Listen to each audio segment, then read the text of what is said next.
میرے واجب الاحترام معزز حاضرین، رمضان المبارک کا آخری عشرہ شروع ہو چکا ہے۔ یہ اس کی پہلی رات ہے اور اس عشرے کے اندر گناہ گاروں کو جہنم سے رہائی کے پروانے عطا کیے جاتے ہیں۔ 11 مہینے گناہ گار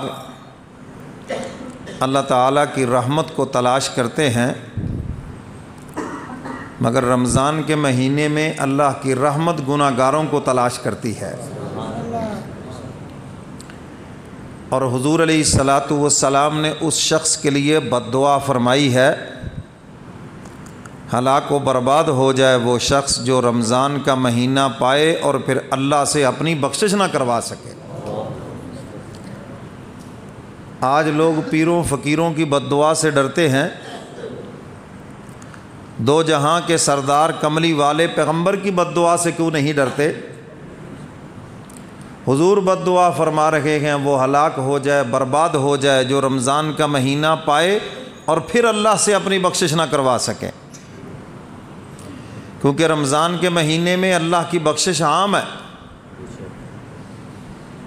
جس نے بھی تھوڑا سا بہانہ کر لیا، کوئی عبادت کر لی، اللہ رب العزت اس کے گناہوں کو معاف کر دیں گے۔ میرے مرشد مثال دیا کرتے تھے،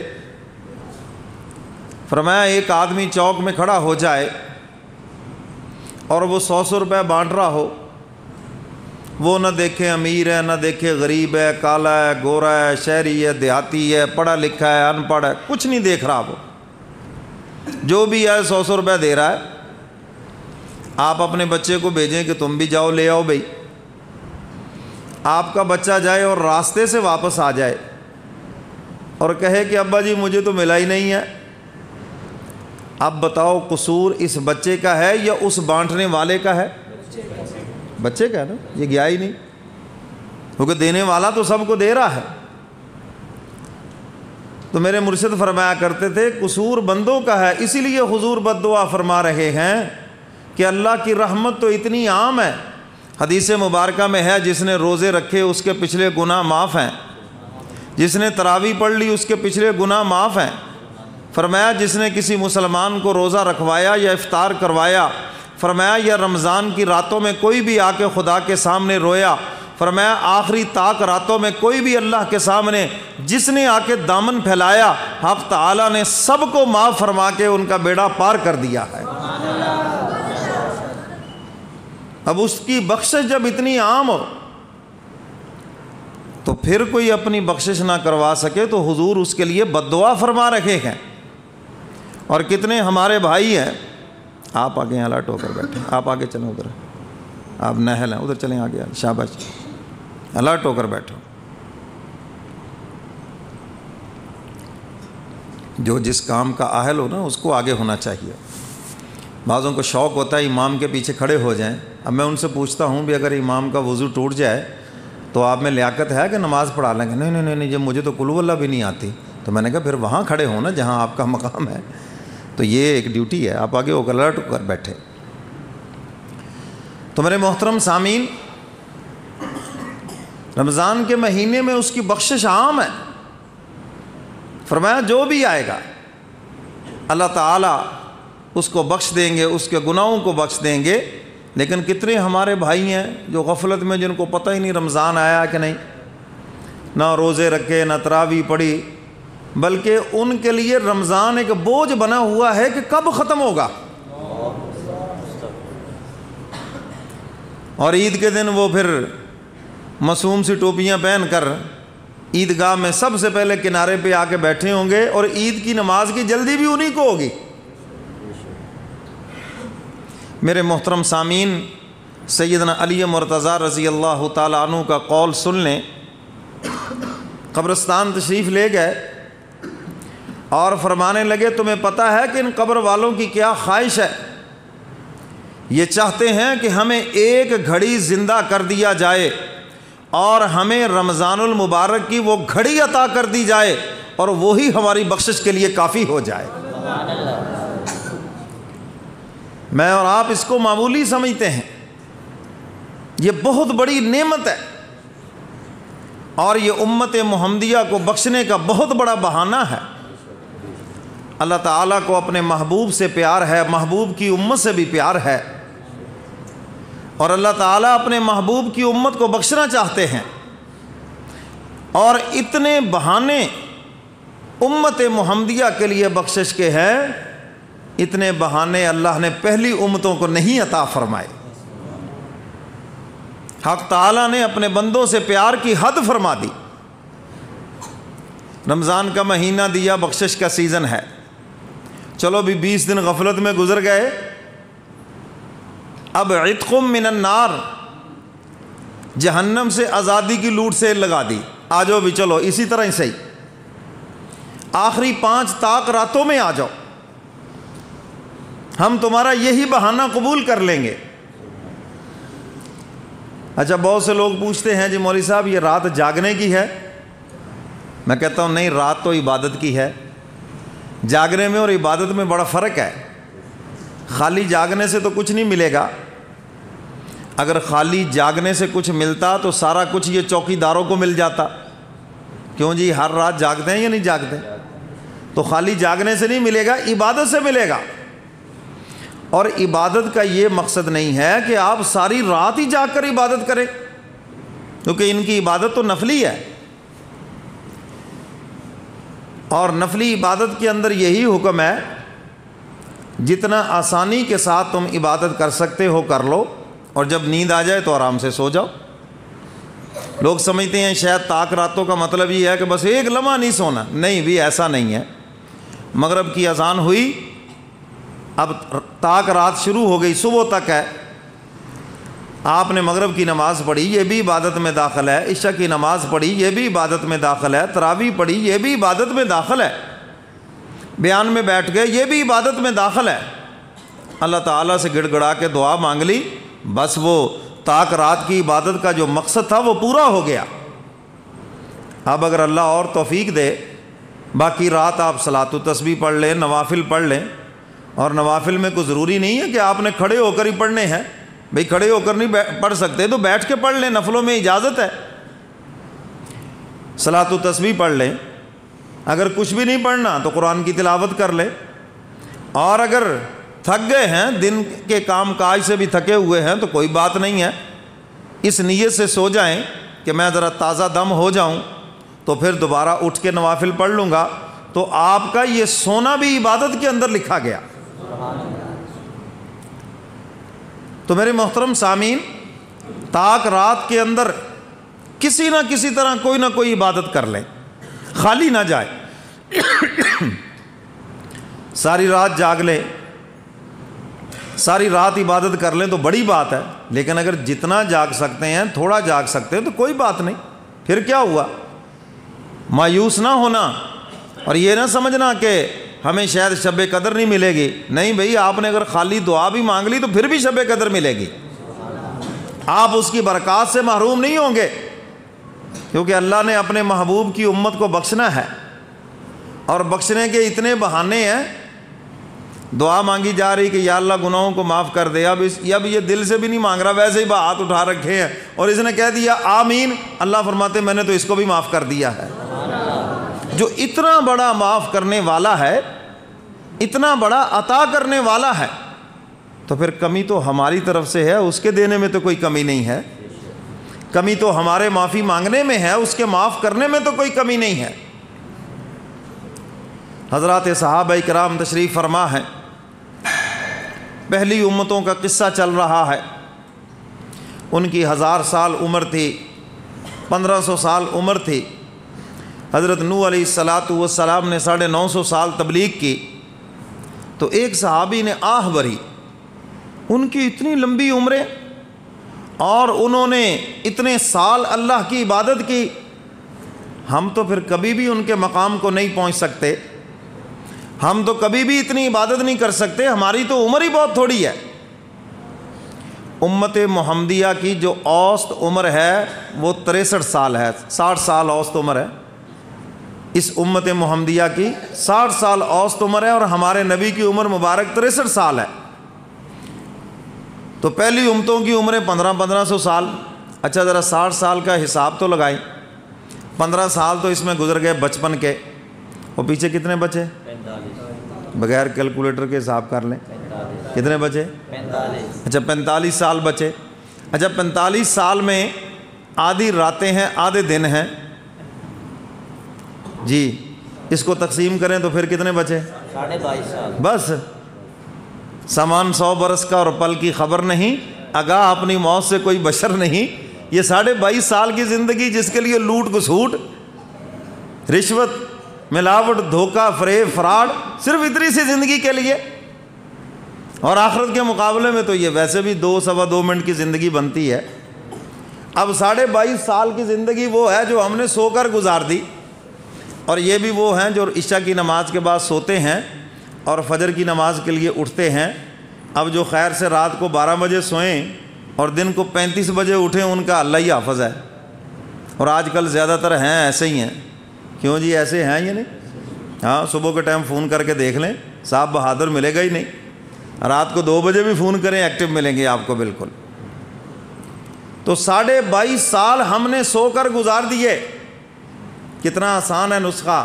اگر ہم یہ سونا نبی کے طریقے پہ سو لیں, حضور کی سنت کے مطابق سو لیں, کوئی مشکل کام نہیں ہے. فرمایا جو عشاء کی نماز با جماعت پڑھے, فجر کی نماز با جماعت پڑھے اور سنت کے مطابق ایک مرتبہ اپنی کیفیت بنا لے, ساری رات کی نفلی عبادت اس کے نامہ اعمال میں لکھ دی جاتی ہے. اب سنت کے مطابق سونا کیا مشکل ہے؟ یہ میری طرف دیکھو, یہ دایاں ہاتھ رخسار کے نیچے اور بایاں ہاتھ یہ بائیں ران کے اوپر, اور قبلہ رخ لیٹنا ہے جیسے مردے کو قبر میں لٹاتے ہیں. بس ایک مرتبہ ایسے اپنی کیفیت بنا لیں, صورت بنا لیں, روحانی کیمرہ آپ کی تصویر کھینچ لے گا. اس کے بعد سیدھے سوئیں, دوسری طرف سو جائیں, جدھر مرضی سو جائیں, ساری رات کی نفلی عبادت تمہارے نامہ اعمال میں لکھ دی گئی. کیوں جی یہ کام کو مشکل ہے؟ بولو تو صحیح ہے. آسان کام ہے نا, تو کریں گے نا پھر آسان کام. تو سنت کے مطابق سونے کی کوشش کریں, کوئی مشکل نہیں. اللہم بسمک اموت و احیا, سونے کی دعا پڑھیں اور آرام سے سو جائیں.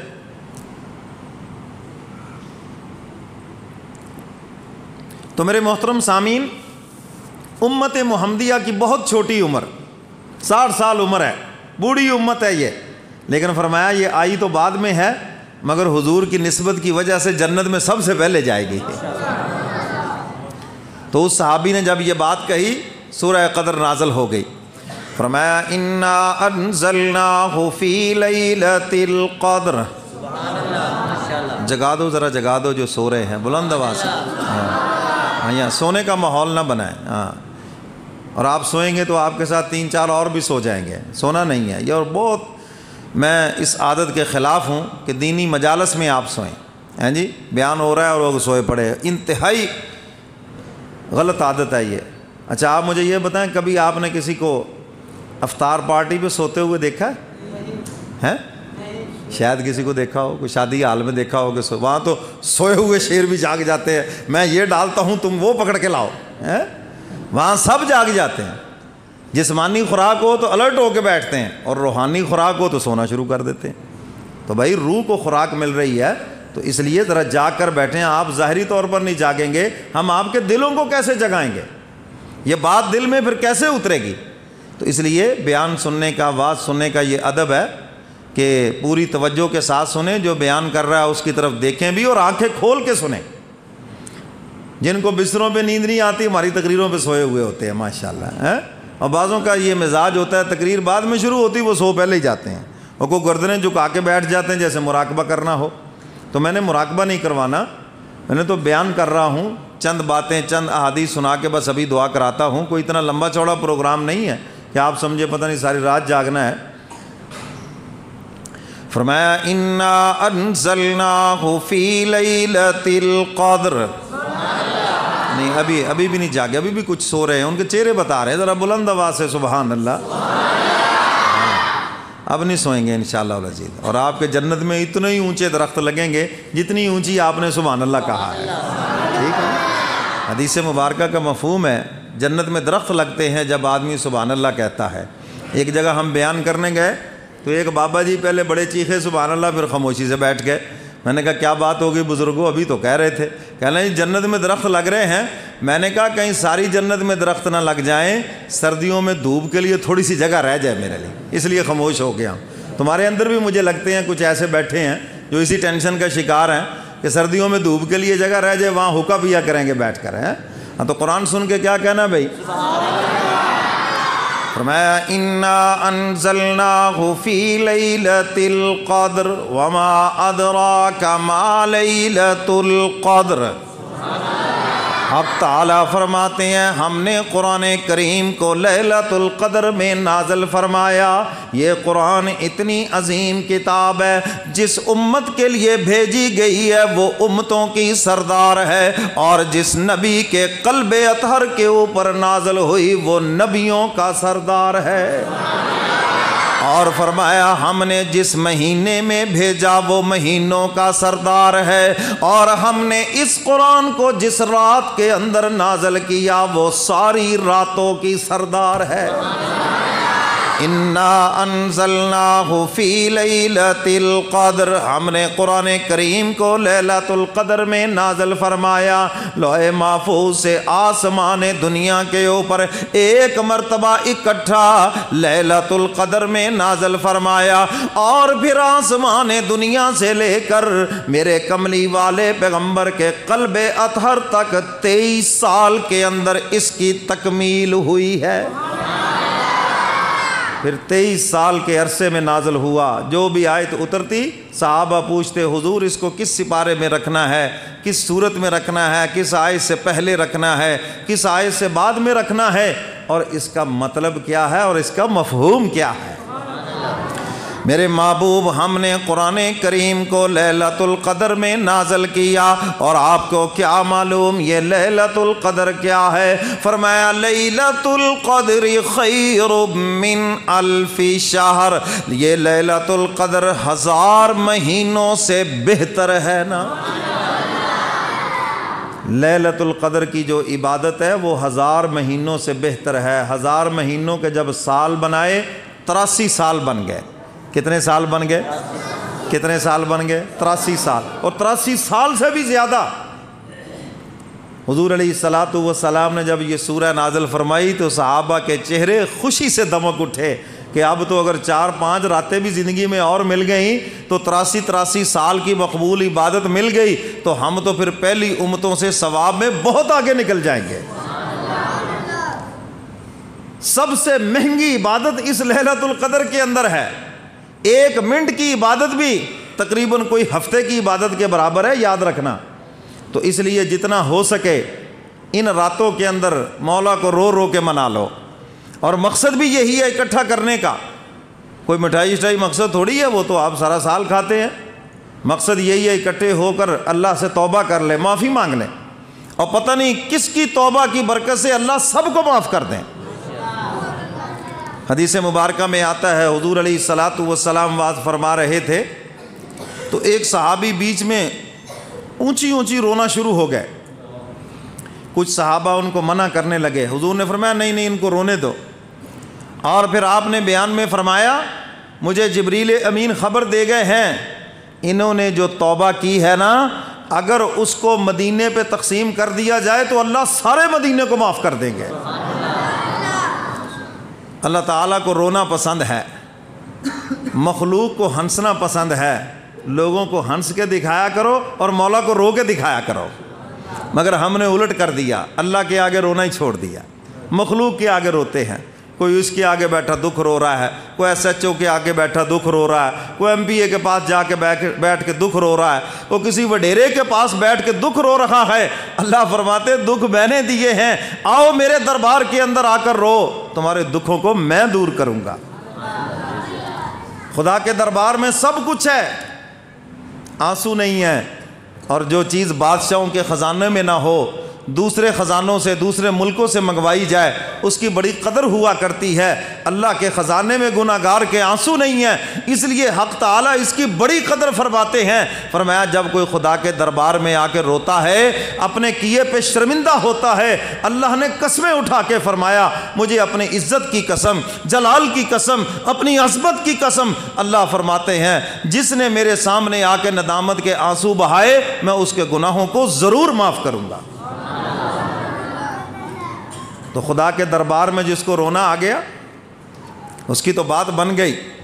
ایسی تیسی میرے گناہوں کی، خواجہ عزیز الحسن مجذوب رحمۃ اللہ علیہ فرماتے ہیں ایسی تیسی میرے گناہوں کی مجھے دولتیں مل گئی ہیں آہوں کی، اور مجھے خدا کے آگے رونا آ گیا، اب مجھے اپنے گناہوں کی فکر نہیں۔ کیونکہ حضور علیہ الصلاۃ والسلام سے ایک صحابی نے سوال کیا تھا